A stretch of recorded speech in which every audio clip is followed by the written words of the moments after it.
Não estamos sós, não estamos sós. Cada um de nós já deve ter feito as suas reflexões sobre essa pandemia e os seus efeitos. Tudo que está acontecendo, né?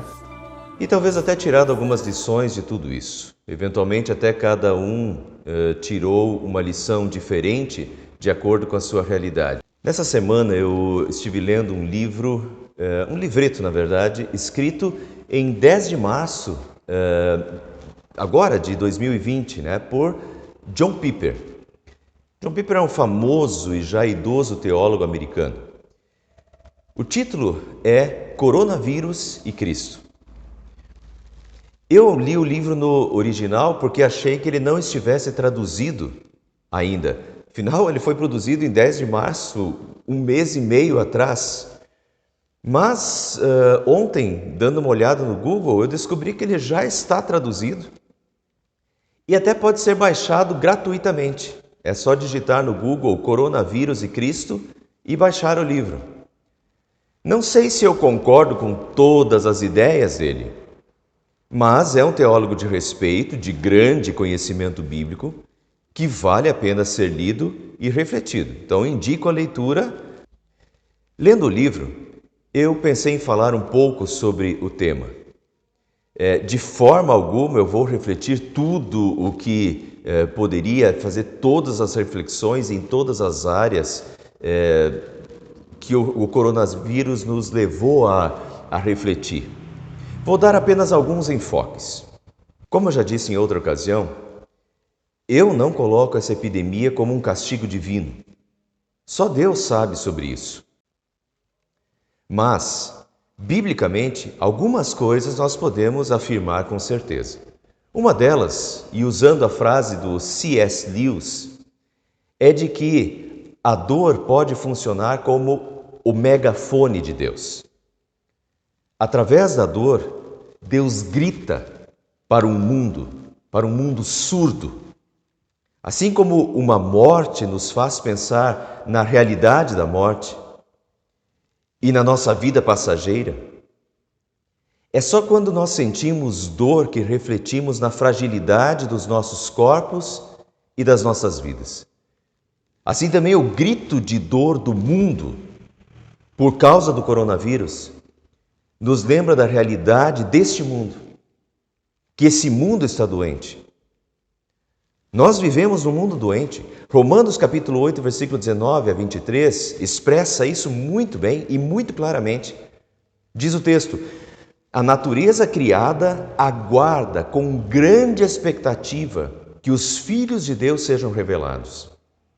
Pois ela foi submetida à inutilidade, não pela sua própria escolha, mas por causa da vontade daquele que a sujeitou, na esperança de que a própria natureza criada seja libertada da escravidão, da decadência em que se encontra, recebendo a gloriosa liberdade dos filhos de Deus. Sabemos que toda a natureza criada geme até agora, como em dores de parto. E não só isso, mas nós mesmos gememos interiormente, esperando ansiosamente a nossa adoção como filhos, a redenção do nosso corpo. Notem os termos. A natureza aguarda a glória. O dia em que os filhos serão revelados, é a última linha, do texto. O dia da redenção do corpo, ou seja, a glória eterna. Nesse dia será a redenção também da natureza, que por enquanto está submetida à inutilidade, à escravidão da decadência em que se encontra. Por enquanto, a natureza geme como em dores de parto, diz o texto. E nós também, seres humanos, gememos por toda essa realidade imperfeita na qual nós vivemos. A nossa própria imperfeição e a imperfeição da natureza. Portanto, a natureza suporta dores até agora, suspirando pela redenção. Nós não vivemos no Jardim do Éden, no mundo pré-pecado. Nós vivemos no mundo pós-queda em pecado, expulsos do jardim, por causa do pecado. em que do suor do teu rosto comerás e em dores de parto darás à luz. O mundo se tornou maldito por causa do pecado. E tanto a natureza geme e suporta dores por causa do pecado, quanto todos nós gememos e suportamos dores por causa do pecado e da imperfeição em que se tornou a nossa própria vida, a natureza, a sociedade, enfim, o mundo como um todo. Nós vivemos num mundo doente e que geme e grita de dor, agora pelo coronavírus, mas também pelas catástrofes que matam milhares de pessoas, pela pobreza que mata milhares, pelas políticas que prejudicam milhares. O coronavírus nos lembra de que vivemos num mundo doente, um mundo de pecado, imperfeito, de morte e fadado ao fracasso. Essa é a infeliz realidade com a qual somos novamente chocados. Essa situação serve para nos revelar a real cara deste mundo e nos fazer refletir se é Ele que nós queremos. Porque muitas vezes vivemos para esse mundo e buscamos as coisas desse mundo e não as coisas lá do alto, como diz Paulo em Colossenses. Colossenses capítulo 3, versículo 1 e 2, Paulo diz: procurem as coisas lá do alto, onde Cristo está sentado à direita de Deus. Mantenham o pensamento nas coisas do alto e não nas coisas terrenas. Frequentemente o ser humano se enche das coisas desse mundo e só tem olhos para o aqui e agora. E já não olha mais para o alto, nem para o Altíssimo, nem para as coisas dele. O coronavírus é um grito de realidade para nos fazer acordar e tirar os nossos olhos da terra e voltar a colocar os nossos olhos no lugar certo, em Deus, que é o nosso Criador, em Jesus, o nosso Salvador e a salvação eterna. Quando tudo mais é transitório, passageiro e imperfeito. Coronavírus é um grito de realidade da efemeridade de tudo. Efemeridade da vida, da saúde, da economia.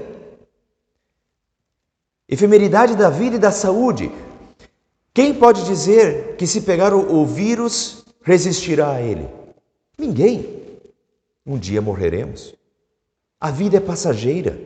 Somos, diz o texto bíblico, como a relva, que viceja e floresce, à tarde murcha e seca. Mas o Senhor permanece para sempre. Justamente o Senhor, que é tão esquecido quando estamos saudáveis e quando tudo vai bem, se esquece do Senhor que dura eternamente. Notem a aparente contradição. Agora o mundo se isola para salvar a vida. Pergunto, se isolará também quando a pandemia passar? Se isolará também nos dias de culto para buscar a Deus e salvar de fato a vida? Agora o mundo se isola para se salvar do inferno do coronavírus. Mas passada a pandemia, se isolará também em verdadeiro arrependimento e humilhação diante de Deus para se salvar do inferno e do castigo eterno? Notem a contradição. Faça tudo para salvar a vida. Por mais alguns anos, diga-se de passagem, porque vamos acabar morrendo de qualquer jeito aqui nesse mundo, ora mais, ora menos. Mas faça tudo para salvar a vida, mas há o mesmo esforço para com Deus e com a vida eterna, a salvação eterna? Não parece um absurdo? Não se vê a hora de a vida voltar ao normal, de poder sair de casa, de poder voltar aos negócios, de poder voltar ao que mais? Voltar à mesma vida de antes? Centrada no mundo? Ou o grito de Deus foi ouvido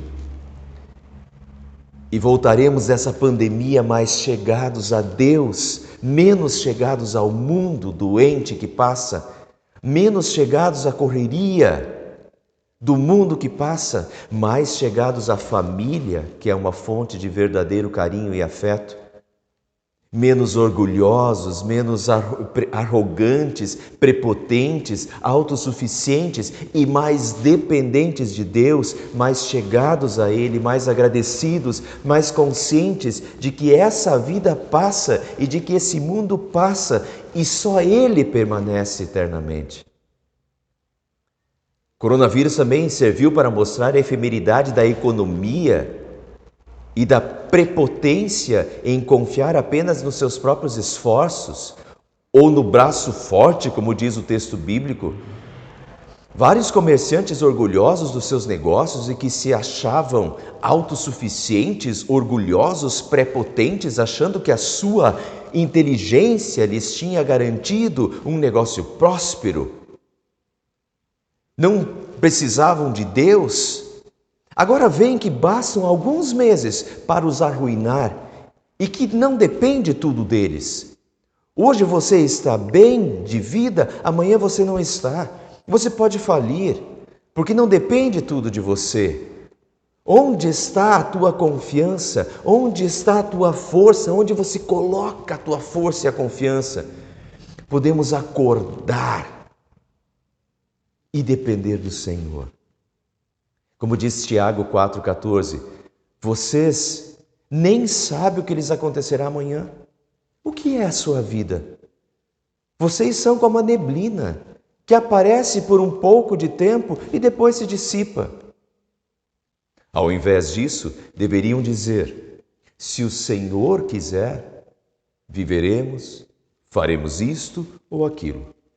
Confiar só na própria força, capacidade, inteligência, etc. é um barco furado. Confiar em Deus é a verdadeira sabedoria.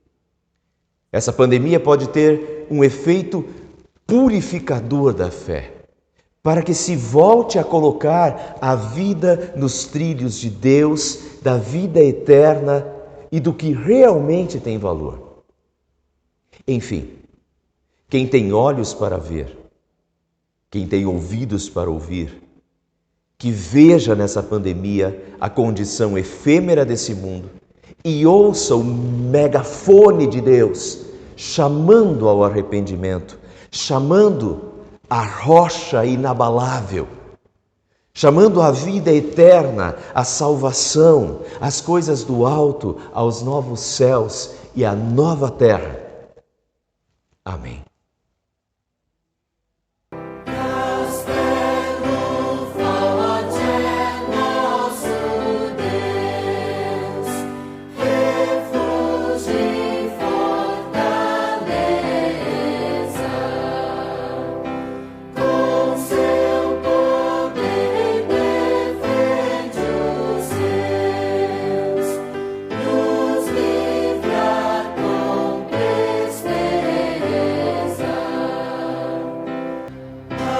Agora